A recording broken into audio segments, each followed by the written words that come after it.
بسم اللہ الرحمن الرحیم۔ حضرت سیدنا ابراہیم خلیل اللہ علی نبینا علیہ الصلوۃ والسلام کا تذکرہ قرآن مجید نے کئی جگہوں پہ بیان فرمایا ہے۔ نبی پاک صلی اللہ تعالی علیہ وسلم نے ارشاد فرمایا ہے کہ میں ملت ابراہیم پہ ہوں۔ حضرت ابراہیم علیہ الصلوۃ والسلام کے سیرت کو، سوانح کو، ان کی زندگی کے واقعات کو قرآن مجید نے متعدد مقامات پہ بیان کیا۔ انبیاء کرام علیہ السلام 1,24,000 کم و بیش ہوئے، لیکن دین اسلام میں نبی پاک علیہ السلام کی امت میں جو مقام حضرت ابراہیم کا ہے وہ بس انہی کا ہے۔ ان کی زندگی ایک بڑی خوبصورت، بڑی منفرد اور مسلمانوں کے لیے بڑی اسوہ نور دینے والی زندگی ہے۔ نبی پاک صلی اللہ علیہ وسلم نے فرمایا میں اپنے باپ حضرت ابراہیم کی دعا بن کے دنیا میں آیا، اور پھر محبوب پاک سید عالم صلی اللہ تعالی علیہ وسلم نے اپنی امت میں بھی جناب ابراہیم کے طریقے کو جاری رکھا۔ صحابہ نے قربانی کے بارے میں حضور سے پوچھا ما هذه الاضحیہ، یا رسول اللہ صلی اللہ علیہ وسلم یہ قربانی کیا ہے؟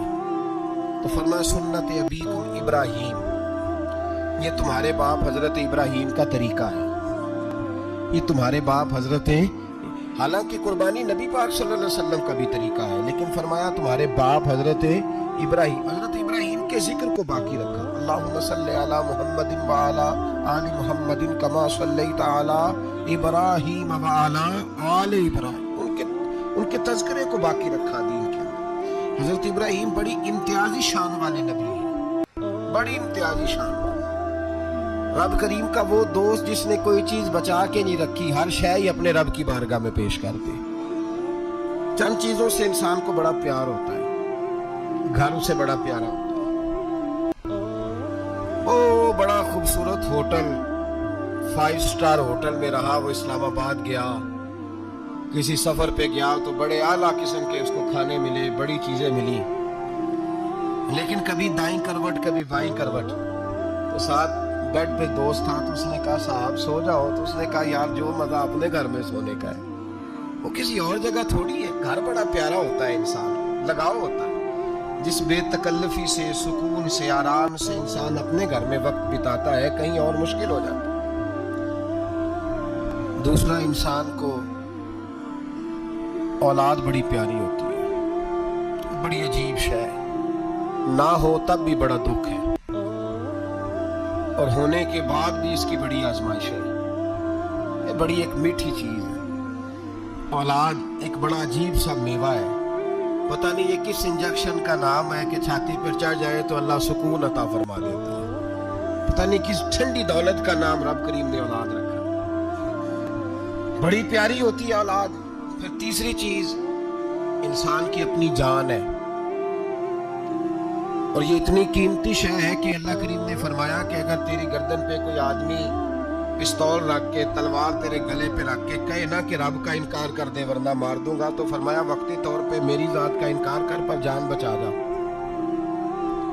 اگر تو مرنے کے قریب ہو گیا ہے اور حرام شے کھائے بغیر تو بچ نہیں سکتا، مر جائے گا، تو فرمایا چل تو اس طرح کر حرام کھا کے جان بچا، پر جان بچانا فرض ہے، ضروری ہے۔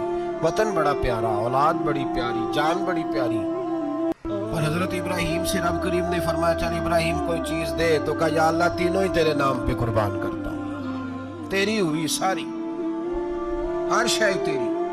حضرت ابراہیم نے دین کے لیے، آپ شہر بابل کے قریب پیدا ہوئے تھے، وہاں سے مصر آئے، مصر سے فلسطین آئے، اور فلسطین سے آ کر کے کعبہ آباد فرمایا۔ زندگی سفروں میں گزری، سفر ایک تکلیف والی چیز ہے، پر حضرت ابراہیم نے وطن چھوڑ دیا، گھر چھوڑ دیا۔ جان بڑی عزیز ہوتی ہے اصل میں نا، جب انسان جد و جہد کرتا ہے نا دین کے لیے تو اس کے راستے میں بڑی چیزیں آتی ہیں، کبھی اولاد، کبھی گھر، کبھی باہر، کبھی حکومتیں، کبھی سیاستیں، کبھی چودراہٹیں، اس کے راستے میں بڑا کچھ آتا ہے اور اسے ہر چیز کو فیس کرنا پڑتا ہے. گھر کے اندر بھی جنگ ہوتی ہے اور گھر کے باہر بھی لڑائی ہوتی ہے. یہ آسان ہے ہی نہیں. ہم تو خیر ہتھیار چھوڑ کے پھینکنے والے لوگ ہیں، ہم بھولے بھالے لوگ ہیں. ہم کہتے ہیں میں نے تو کہا تھا مہندی نہ کرو، پر بیٹے نہیں مانے، بولے جو ہوئے.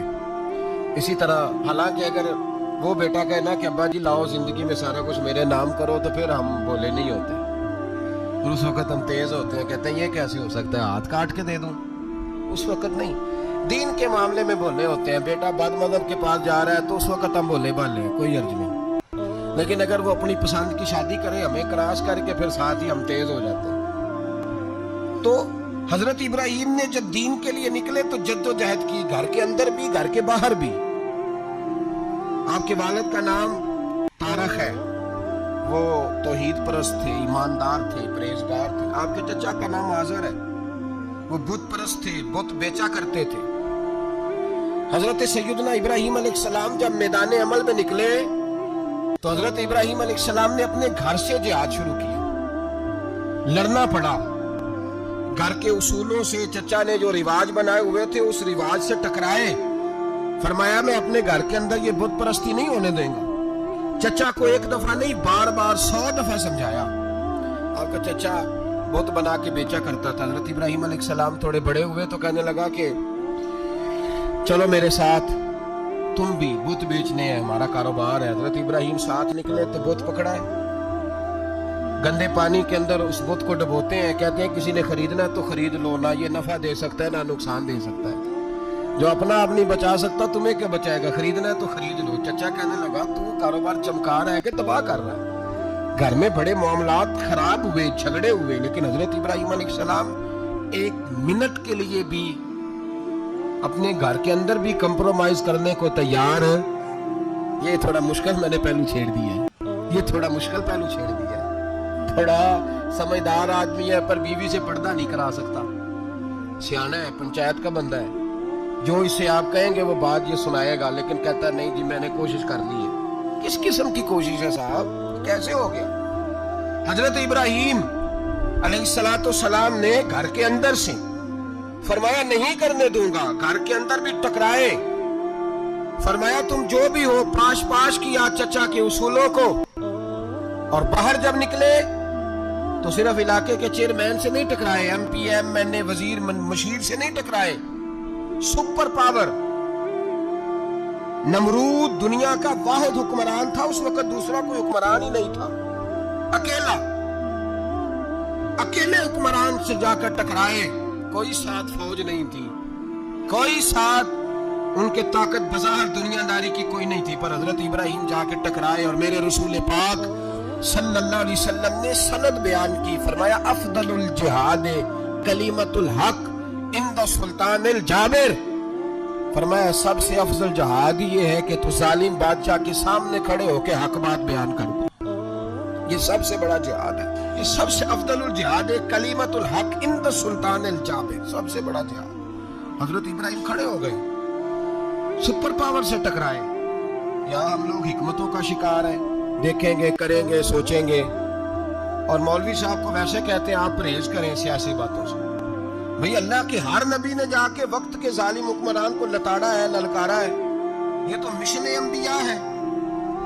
حضرت سیدنا ابراہیم علیہ السلام نے اس کو جا کے کہا کہ تو جھوٹ بولتا ہے، تو جھوٹا ہے، تو خدائی کا دعویٰ کرتا ہے، تو بہت بڑا ظالم ہے. اور قرآن مجید نے اس ساری بات کو بیان فرمایا. حضرت ابراہیم علیہ السلام سے کہنے لگا میں رب ہوں. تو آپ نے فرمایا میرا رب تو وہ ہے جو زندہ کرتا اور مارتا ہے. تو پھر آپ حق بات بیان کریں گے تو اللہ مارے گا کہ بندہ مارے گا؟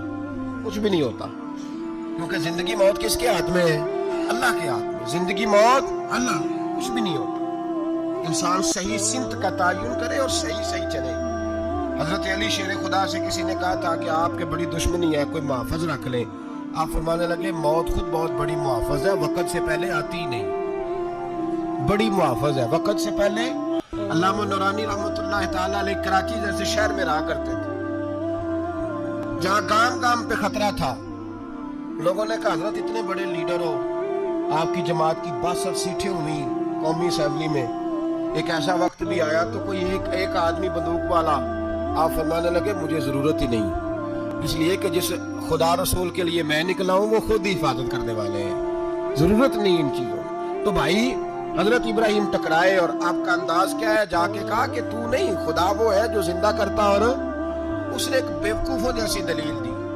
ایک آدمی کو کل پھانسی دینی تھی تو اس کو بلایا، کہنے لگا تجھے کب پھانسی ہے؟ اس نے کہا کل۔ کہنے لگا جا تجھے ذات کیا زندگی دی، اس کو چھٹی دے دی۔ ایک عام آدمی بیچارہ بیٹھا تھا، اس کو پکڑ کے نا کہنے لگا اس کی گردن اڑا دو۔ کہنے لگا دیکھ لو میں بھی زندہ کرتا اور مارتا ہوں، وہ جو کل مرنے والا تھا میں نے زندہ کر دیا ہے، اور جس کو پتہ ہی نہیں تھا کہ میں نے مرنا ہے اسے پکڑ کے میں نے مار دیا ہے۔ یہ بیوقوفوں جیسی دلیل ہے۔ حضرت سیدنا ابراہیم علیہ السلام چاہتے تو اسی وقت دلیل توڑ دیتے کہ تو کیا بیوقوفوں جیسی بات کر رہا ہے، اگر تو زندگی دیتا ہے تو مرے ہوئے میں جان ڈال کے دے جس کو تو نے مارا ہے۔ لیکن حضرت ابراہیم نے دیکھا کہ بیوقوف ہے، بیوقوفوں سے بحث نہیں ہوتی، دلیل بدل لی جاتی ہے، ان کی عقل کے مطابق بات کی جاتی ہے۔ حضرت ابراہیم فرمانے لگے میرا رب وہ ہے جو سورج مشرق سے نکالتا ہے اور مغرب میں غروب کرتا ہے، تو اگر رب ہے تو مغرب سے نکال کے مشرق میں غروب کر۔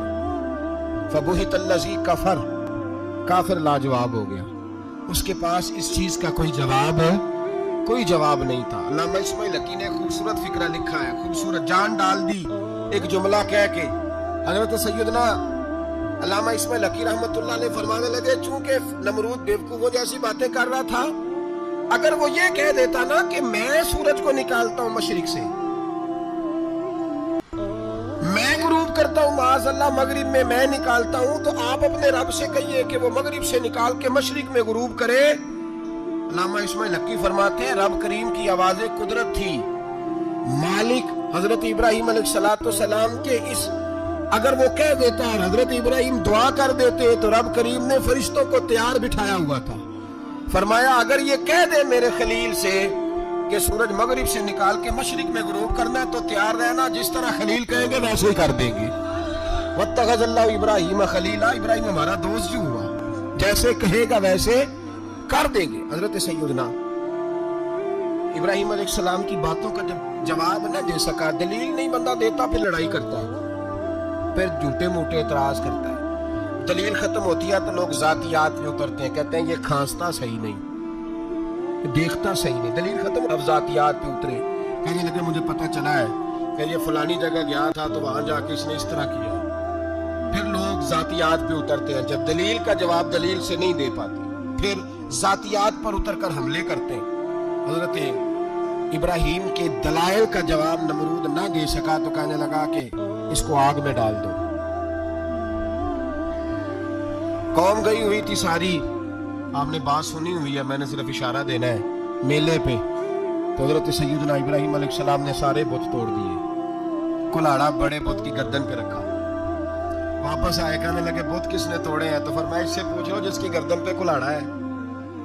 کہنے لگے یہ تو بول ہی نہیں سکتا، تو فرمانے لگے بڑے بیوقوف ہو جو بولتا ہی نہیں، سنتا ہی نہیں، اپنا آپ نہیں بچا سکتا، اس کی پوجا کرتے ہو؟ کہنے لگے پکڑو دلیلیں ختم ہو گئی، اس کو آگ میں ڈالو۔ بہت بڑی حویلی 45 فٹ مربع پہ مشتمل ایک حویلی بنائی گئی اور 45 فٹ اونچی۔ مختلف روایات، علامہ اسماعیل حقی کہتے ہیں کہ 3 مہینے تک نمرود نے کہا کہ اس کے اندر لکڑیاں ڈالو۔ لوگ پوچھنے لگے کتنی دنیا جلانی ہے؟ کہنے لگا بندہ تو ایک جلانا ہے پر بندہ بڑا تگڑا ہے، ایک بندہ۔ 3 مہینے لکڑیاں ڈالی گئی۔ لوگوں کی جو تہمات ہوتی ہیں نا وہ بڑی عجیب ہوتی ہیں۔ تہمات میں نے بڑی تفصیل سے رمضان المبارک میں گفتگو کی تھی، بدشگونی تہمات لوگ لیتے ہیں، اس وقت بھی لوگ تہمات کا شکار ہو گئے، عقیدہ بگڑ جاتا ہے تو وہ عجیب و غریب باتیں کرنے لگتا ہے، تہمات کا شکار ہو گئے۔ بیبیاں نظر مانتی، میں بیمار ہوں اگر صحیح ہو گئی تو اتنے من لکڑی دوں گی حضرت ابراہیم کی آگ جلانے کے لیے۔ ایک عورت لے کے جا رہی ہے لکڑیاں، تو ایک نیک دل آدمی نے اس سے پوچھا کہاں جا رہی ہو؟ کہنے لگی میں نے منت مانی تھی تو حضرت ابراہیم علیہ السلام کو معاذ اللہ جلانے کے لیے لکڑیاں لے کے جا رہی ہوں۔ تو وہ رب کریم کے بندے کہنے لگے تو ڈھونڈتی رہے گی، تجھے وہ جگہ ملے گی نہیں۔ وہ بی بی کئی مہینے گھومتی رہی، جگہ ہی نہیں ملی جہاں لکڑیاں ڈالنی، ماری گئی۔ تہمات کا شکار ہوئے بہت سارے لوگ، تہمات کا۔ بھائی